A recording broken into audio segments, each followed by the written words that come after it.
Le groupe de contact du système des Nations Unies, de l'Union africaine et de l'Organisation internationale de la francophonie présent en Côte d'Ivoire dans le cadre de la présidentielle a échangé avec le programme national de cohésion sociale. Et demain, les électeurs ivoiriens se rendront dans les bureaux de vote pour élire le nouveau président. Ils devront s'attendre à quelques changements.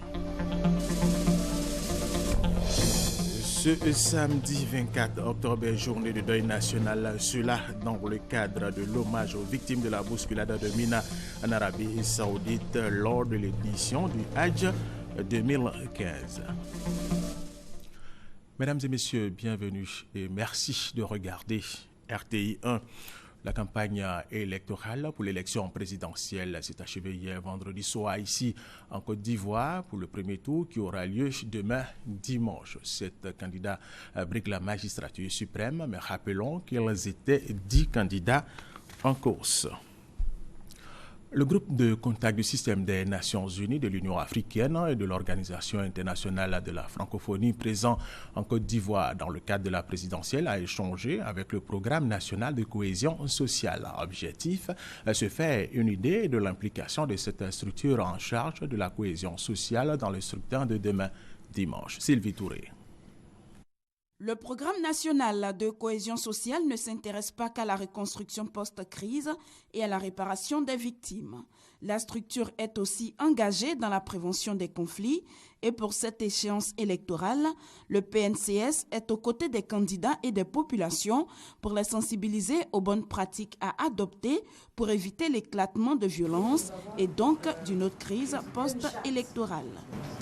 Je ne sais pas si je peux l'appeler chaque, mais en tout cas, c'est les engagements des citoyens ivoiriens. S'inscrire sur la liste électorale, respecter les institutions et les dispositions en matière électorale, voter pour exprimer son droit de citoyen, voter le candidat de son choix, parce que c'est la liberté du choix, respecter le choix des autres citoyens, ne pas inciter à la haine et à la violence, ne pas porter atteinte à la vie humaine, parce que pour 2010, vous avez eu autour de 3500 personnes qui ont été inutilement arrêtées. C'est toute une batterie d'actions que le professeur Maria Toukoné et son équipe ont déballé devant la délégation du groupe de contact des organisations internationales. Un exposé qui a conforté les observateurs dans leur confiance au bon déroulement du scrutin. Plus nous avançons, plus nous sommes confiants à l'issue de ce scrutin. Et je crois que le peuple ivoirien surtout, est vraiment engagé pour qu'il n'y ait pas de violence, qu'il n'y ait pas de haine, que tout se passe dans la paix et la sérénité. Composé d'anciens chefs d'État africains et de membres de gouvernement, ce groupe de contact est l'émanation du système des Nations Unies, de l'Union africaine, de l'Organisation internationale de la francophonie et de bien d'autres organismes internationaux. Il entend apporter son expérience aux structures de veille et d'observation du scrutin présidentiel de ce dimanche. Hier vendredi, la CEI a organisé une conférence de presse pour faire la lumière sur les accusations portées par l'ex-candidat Bani Konan Charles. Il a affirmé avoir décelé des doublons sur la liste électorale de 2015. Gervais Koulibaly, le deuxième vice-président de la CEI, a expliqué à la presse que les preuves fournies par Bani Konan Charles ne sont pas suffisantes. Christelle Ménan. L'affaire des doublons sur le fichier électoral dénoncé par le candidat Charles Konan Bani connaît peut-être son épilogue avec ce point de presse tenu dans les locaux de la commission électorale indépendante. Sur les 794 doublons annoncés le 18 octobre dernier par Charles Konan Bani, 7 ont été mis en relief dans une liste plus longue présentée le 22 octobre par son équipe. Une analyse au cas par cas a permis de réfuter cette thèse des doublons. Les personnes qui ont souligné et qui ont relevé ce fait n'avaient pas toutes les données pour affirmer en fait ce qu'elles ont fait, puisqu'elles n'avaient pas les données biométriques. Pour les avoir, il faut avoir la base de données qui comprend les différents éléments qui ont été enregistrés lors des différents recensements. Le mode opératoire qui a été mis en place ne permet pas que quelqu'un puisse figurer deux fois sur cette liste. Parce qu'il y a un matching des empreintes digitales, des données biométriques, et automatiquement, la personne a été rejetée. Aucune double inscription n'est possible. Aucune. Les noms et prénoms, date de naissance et photos font partie des 14 critères alphanumériques et biométriques retenus pour authentifier et sécuriser chaque inscription sur le fichier électoral. L'un d'eux est imparable, c'est l'empreinte digitale. Chaque empreinte des 10 doigts de la main est numérisée et enregistrée pour chaque votant. Le jour du scrutin, un dispositif électronique présent dans chaque bureau de vote permettra d'authentifier le votant grâce à ses empreintes digitales. Bien qu'il puisse exister des similitudes de nom ou de date de naissance, il est impossible, selon la CEI, qu'une même personne puisse voter 2 fois avec la même empreinte digitale. Et demain, les électeurs ivoiriens se rendront dans le bureau de vote pour élire le nouveau président. Ils devront s'attendre à quelques changements au traditionnel émargement sur les listes électorales. S'ajoute une authentification biométrique des votants. Et il y a également des changements quant au transfert des résultats de vote. Voyons ces détails avec Christelle Ménan. Jour de vote ce 25 octobre 2015 et lors de ce 5e scrutin présidentiel ivoirien depuis 1990, les Ivoiriens voteront différemment. De grandes innovations technologiques ont été mises en place par la Commission électorale indépendante. Première étape, l'authentification de l'électeur à son arrivée dans le bureau de vote, un processus d'identification biométrique qui empêche un individu de se faire passer pour un autre. Les Ivoiriens, dans leur bureau de vote, découvriront qu'il y a cette fois-ci une tablette. Cette tablette a pour objet d'authentifier l'électeur. Dans chaque bureau de vote, vous avez tous les électeurs qui sont dans la base de données de cette tablette. Donc, quand l'électeur va venir, on a l'empreinte digitale de tous les 10 doigts. Donc, on prendra un des doigts au hasard, on mettra sur la tablette. Et la tablette va donc ressortir tout ce qui concerne l'électeur, si bien sûr il est inscrit dans ce bureau de vote. Donc ça va nous permettre de savoir qu'il s'agit bien de l'électeur en question. Et c'est en ce moment, c'est après cette opération qu'on lui remet le bulletin et qu'il va dans le bureau de vote, il va exprimer son choix, il vient remettre le bulletin, il met le bulletin dans l'urne, il vient, il émarge, on met l'encre indélébile et on met sur sa carte à voter et il s'en va. Mais en plus, c'est qu'à une certaine heure de la journée, on peut avoir le taux de participation dans ces bureaux de vote. Parce que la machine va enregistrer au fur et à mesure tous les électeurs qui seront passés. Le vote terminé, vient maintenant l'étape du transfert des données après dépouillement et délibération. Là aussi, une innovation technologique est de mise. Les résultats vont être rentrés dans la tablette par le premier secrétaire qui va rentrer les chiffres, qui vont être confirmés par le deuxième secrétaire. Et si les chiffres sont justes, en ce moment, le président du bureau de vote les envoie et ça va arriver ici à la commission électorale indépendante sur une base de données. Mais si les chiffres, quand on va les rentrer, quand le premier secrétaire rentre, que le deuxième secrétaire rentre le chiffre, que ce n'est pas juste, la machine va leur dire non, c'est erroné, vous avez rentré des chiffres qui ne sont pas les mêmes. Et ils vont reprendre l'opération jusqu'à ce que la machine dise que bon, c'est bon. L'opérateur qui nous assiste tout au long de ce processus nous a indiqué que des résultats qui sont partis du bureau X ne peuvent pas arriver différenciés ici. C'est les mêmes résultats que nous allons avoir ici. Mais en plus, les commissaires superviseurs viennent avec les procès-verbaux physiques parce qu'on n'a pas abandonné tout ce qu'on faisait avant. Donc les procès-verbaux physiques vont venir puisque nous devons transmettre les copies des procès-verbaux au Conseil constitutionnel. Tout ça, ça nous permet de faire une comparaison entre les résultats qui nous sont transmis et les résultats qui sont compilés à partir des procès-verbaux physiques. Ces deux innovations technologiques sont en soi un début d'informatisation du scrutin ivoirien. Le système limite les risques de fraude. Le modèle d'identification biométrique de l'électeur a été utilisé au Ghana, en Ouganda ou au Nigeria. Et les experts prédisent pour 2020 la généralisation en Afrique du vote biométrique à ne pas confondre avec le vote électronique. Christelle Ménan, le réseau Paix et Sécurité pour les femmes de l'espace CEDEAO et l'Association des femmes juristes de Côte d'Ivoire ont organisé une séance de sensibilisation de masse hier vendredi à Abobo. Objectif est expliquer aux populations de cette commune l'importance d'une élection sans violence.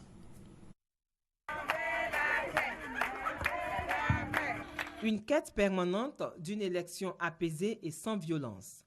C'est le sens de la démarche du réseau Paix et Sécurité pour les femmes de l'espace CEDEAO, REPS-FECO, et de l'Association des femmes juristes de Côte d'Ivoire, AFJCI. À travers une séance de sensibilisation de masse basée sur des sketchs, elle connaît aujourd'hui son apothéose à Abobo après une tournée dans les autres communes. Nous essayons vraiment de sillonner toute la Côte d'Ivoire pour passer le message de paix à tous les Ivoiriens. Je suis impressionné par la détermination avec laquelle vous êtes en train de travailler pour qu'il y ait la paix. Cette année 2015 doit être une année de paix, malgré les élections qui vont se dérouler, et que la Côte d'Ivoire serve d'exemple aux autres pays. Autorités coutumières, jeunes et femmes conviées à cette campagne ont pleinement épousé cette démarche du REPS-FECO et de l'AFJCI. Ce que nous irons dire à nos populations, c'est d'aller voter massivement le 25 octobre. Voter sans la violence. Voter pour une élection apaisée. Lors de cette campagne, j'ai retenu qu'il faut sortir pour voter massivement, sans palabres. On véhicule un message de paix, de réconciliation, d'entente, de cohésion sociale. Afin d'éviter les difficultés vécues après l'élection de 2010, la société civile ivoirienne s'organise ainsi pour favoriser un climat de paix lors de cette élection présidentielle de 2015. Patricia Omo-Etia, la plateforme des organisations de la société civile pour l'observation des élections en Côte d'Ivoire, Poésie, a animé hier vendredi au plateau une conférence de presse. Les responsables de cette structure ont présenté leur dispositif d'observation à la presse. Ahmed Traoré, Sylvie Touré. À 2 jours du scrutin présidentiel, la plateforme des organisations de la société civile pour l'observation des élections en Côte d'Ivoire, Poésie, présente son dispositif. Une technique de comptage rapide des voix basée sur des méthodes statistiques et utilisant les technologies de l'information et de la communication. La Poésie a fait son communiqué pour voir ce que nos coordonnateurs ont observé sur le territoire national. Et également dire aux populations la méthode PVT qui est le comptage rapide des votes. La Poésie est fin prête pour attendre et observer ces scrutins et en même temps donner au fur et à mesure ces tendances. Et la méthode PVT est une démarche d'observation citoyenne. En partenariat avec le NDI et l'USAID, la Poésie a suivi de bout en bout l'organisation du scrutin présidentiel et se dit satisfaite du processus. La Poésie a eu à observer la fin de la liste électorale et pendant cette période, nous avons couvert 408 lieux d'enrôlement et après la publication de la liste définitive, nous pouvons dire que la liste est acceptable. Nous n'avons pas constaté de doublons. Et donc pour nous, cette liste peut permettre aux acteurs politiques et à la population d'aller aux élections de manière sereine. La plateforme des organisations de la société civile pour l'observation des élections en Côte d'Ivoire a installé son quartier général à Abidjan. Sa permanence sera assurée par 28 agents de collecte de données et 14 superviseurs. Elle appelle les Ivoiriens inscrits sur la liste électorale à exercer de manière pacifique leur droit de vote. D'élections apaisées, on va continuer à en parler. Le roi de l'Indénié, Nana Boakwasi III, invite les populations de sa région à aller voter dans la quiétude. Il a s'était fait échanger avec les cadres et les populations de cette région. On en parle avec Kwasi Mamadou. Représentants du candidat, acteurs de la société civile et politique, les cadres, bref, l'ensemble de la population du royaume indénié a répondu à l'appel du roi Nana Boakwasi III.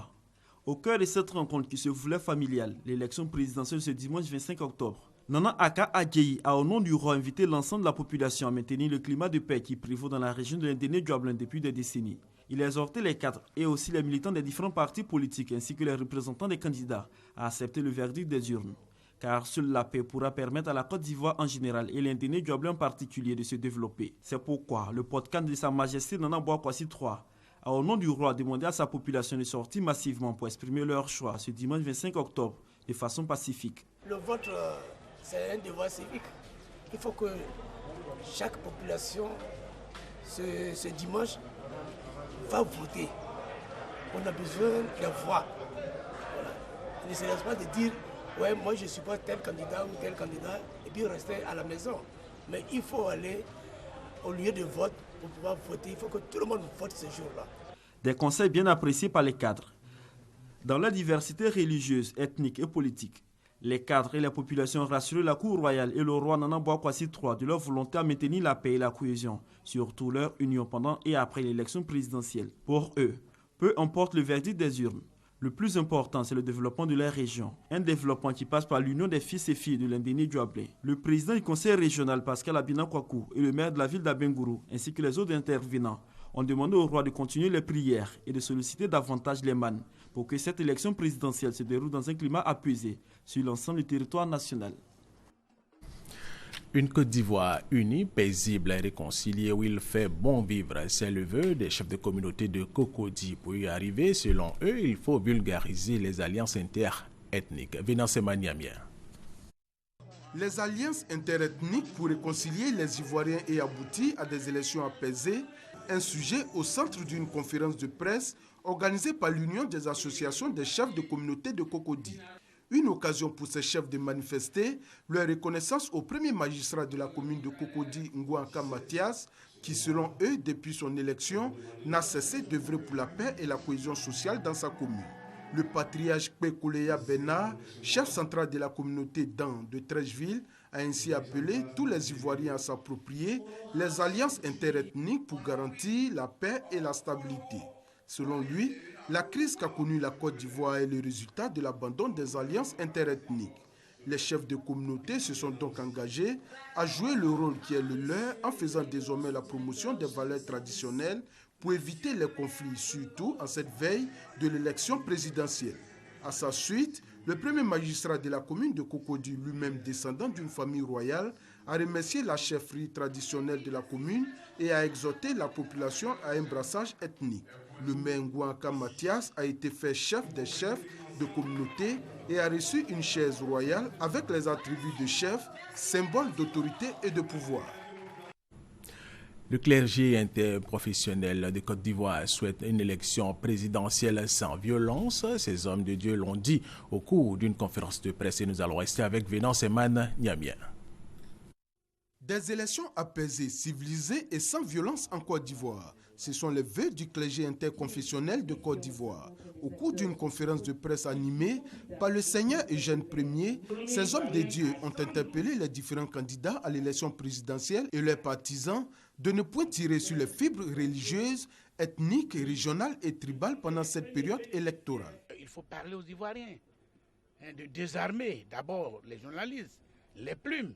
Et si les plumes sont désarmées, leurs cœurs seront désarmés. Tout le monde sache que nous avons un seul pays qui est la Côte d'Ivoire et que le musulman, le chrétien sont des frères et que nous devons intelligemment regarder ceux qui vont aux élections et porter au pouvoir celui qui est capable de faire le bonheur de toute la Côte d'Ivoire. Des débats civilisés qui mettent en exergue les projets de société et les programmes de gouvernement des candidats, ce sont ce à quoi les Ivoiriens aspirent selon les conférenciers. Le clergé interconfessionnel de Côte d'Ivoire demande aux populations ivoiriennes de se rendre massivement dans les bureaux de vote le 25 octobre prochain pour exprimer leurs devoirs citoyens. Pour la tenue justement d'un scrutin apaisé, des guides religieux musulmans ont prié Dieu pour qu'il assiste la Côte d'Ivoire. Ils ont également invité tous les candidats à la retenue et au fair play démocratique. Ami Sissoko. Une lecture intégrale du Saint-Coran, c'est le moyen choisi par la Ligue islamique des prédicateurs de Côte d'Ivoire, l'IFSI, pour implorer la clémence du Tout-Puissant Allah en faveur de la Côte d'Ivoire en cette période électorale.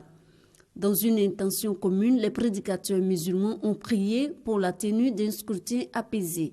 Ils ont aussi appelé tous les partis politiques à la retenue au fair play démocratique.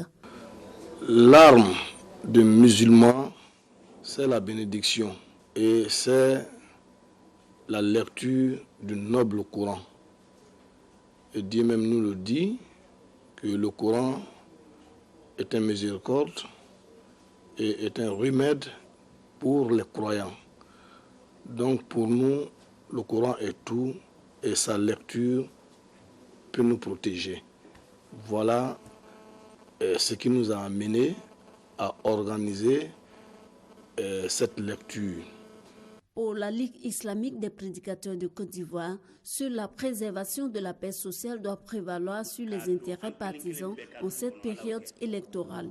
Cette cérémonie de prière en faveur d'une élection apaisée a mobilisé toutes les 51 sessions de la LIFSI d'Abidjan.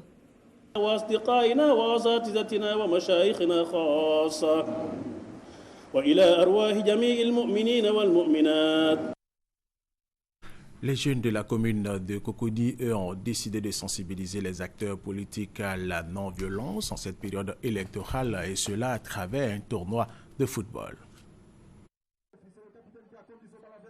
Les seniors donnent le coup d'envoi de cet après-midi sportif avec l'opposition Sogefia FC, Selfie FC en rouge, en présence du maire Ungo Mathias et de nombreux publics. Bien que favori sur ses bases, la Sogefia se fait surprendre par une équipe déterminée de ses filles, 2-1 pour les visiteurs. Pas de réconfort pour la Sogefia dans le match de gala qui oppose ses femmes à celles de la mairie. 2-0 pour la mairie. Quant à la finale très attendue des minimes, elle a tenu toutes ses promesses. Cette fois, Sogefia FC en rose obtient réparation en s'imposant à Kevin FC. Par 2 fois, Sogefia trouve le chemin des filets adverses, ne concédant qu'un seul but. De nombreuses récompenses sont distribuées par le maire et les personnalités invitées. À travers cette manifestation sportive, les jeunes de Cocody ont voulu passer un message clair à leurs aînés. On peut perdre, on peut gagner, mais on reste des frères.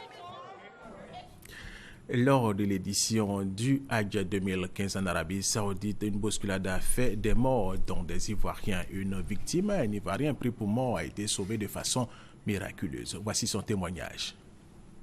Cette banderole confectionnée par la famille Koné pour célébrer le retour de son candidat au Hajj 2015 résume son infinie reconnaissance à Dieu pour lui avoir amené El Hadj Adama Koné. Ce véritable miraculé de la plus tragique des éditions du Hajj, avec un bilan actuel de près de 2100 morts, ne doit sa survie qu'à l'intervention providentielle d'un inconnu. D'abord, il faisait chaud, on était à 50-55 degrés. À un moment donné, je sentais que je saignais. J'étais évanoui, je ne sais pas vraiment comment. Je me suis retrouvé dans un centre de santé. J'ai eu la chance de voir un jeune Ivoirien. Je ne l'ai pas vu.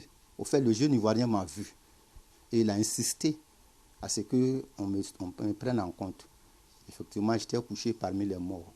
Bon, le jeune en question a insisté parce qu'il a estimé que le corps était chaud et que je n'étais pas mort. Effectivement, je n'étais pas mort, j'étais simplement évanoui. Il a fallu que le médecin arabe là m'envoie une aiguille, voilà la trace de l'aiguille. Il a mis l'aiguille et j'ai vraiment bougé. Et quand j'ai bougé, Dieu merci, il a dit « Ah, il n'est pas mort ». L'une de ses compatriotes sur place aura aussi œuvré à la localisation du disparu. J'ai donné son nom et ils ont fait les recherches. Ils disent qu'ils sont allés le trouver.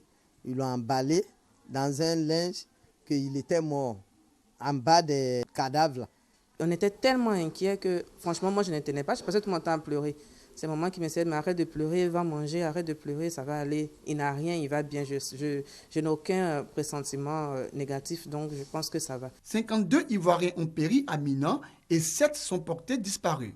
Les autorités ivoiriennes ont promptement réagi de Mina à Abidjan dans le suivi et la prise en charge des pèlerins.